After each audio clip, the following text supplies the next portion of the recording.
I think I can speak on behalf of like everyone watching this video when I say that we all love cheesecake. And I feel like there are so many different kinds, but you can't go wrong with a classic New York cheesecake.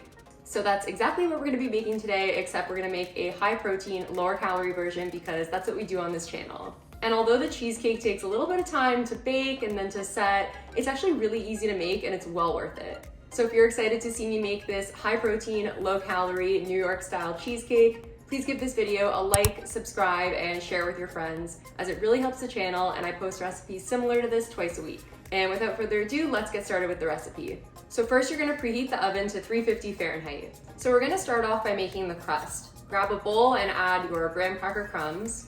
I just use these, they're honey made and they already come in crumbs. Obviously this is the easiest option, but if you only have graham crackers, you can just pulse them in a blender to make crumbs. Then you're gonna add in some light butter or margarine. So I just use the Baicel brand. This one has 50% less calories than regular margarine. Melt it in the microwave for like 10 seconds so it's easier to mix. Now add in some sugar-free maple syrup. I just use the Edie Smith brand. This one has 75% less calories than normal maple syrup. Then mix all those ingredients together.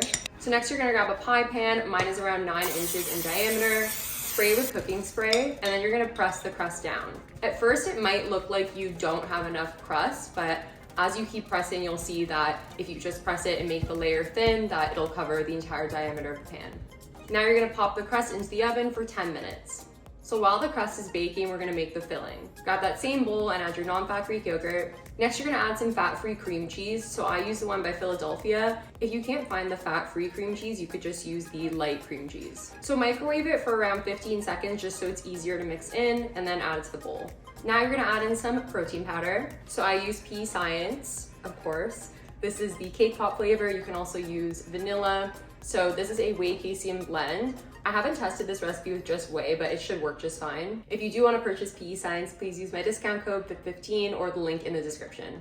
Next, you're gonna add in some 0-calorie sweetener. So I use Lakanto monk fruit sweetener. If you want to purchase this, you can use my discount code FIT15, but otherwise just use whatever you have on hand. Now add in some vanilla extract. And then we're gonna mix these ingredients together before adding in the egg whites because we wanna make sure we get most of the clumps out, and I feel like it's easier to do that before adding in the egg whites. So just mix it with a spoon and then use a whisk or a fork after just to try and get the clumps out the best you can. If there's still a little bit here and there, it's fine. As you can see, my batter wasn't perfect. Now pour in the egg whites. So I just buy these egg whites in a carton. I feel like it's a lot easier than separating the white with the yolk after cracking the egg. Mix all that together. And then once the crust is done baking, you're gonna pour the filling over the crust. Use the back of your spoon to spread it out and make sure it's even. And now we're gonna lower the oven temperature to 325 Fahrenheit, and we're gonna pop the cheesecake in for 25 minutes. Then after the 25 minutes is done, we're gonna lower the oven temperature to 200 Fahrenheit and then bake for 45.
I love the graham cracker crust. The cheesecake is so like sweet, texture is incredible. I'm so proud of myself. Thank you guys so much for watching. I really appreciate it and I hope you enjoyed this recipe. If you did like this recipe, then I'm sure you're gonna like my other cheesecake recipes. So check out this mini cheesecake bites video and this salted caramel cheesecake video. And please be sure to give this one a like, subscribe, and share it with your friends, as it really helps my channel and I make recipes just like this twice a week. And with that, I will see you guys next time. Bye.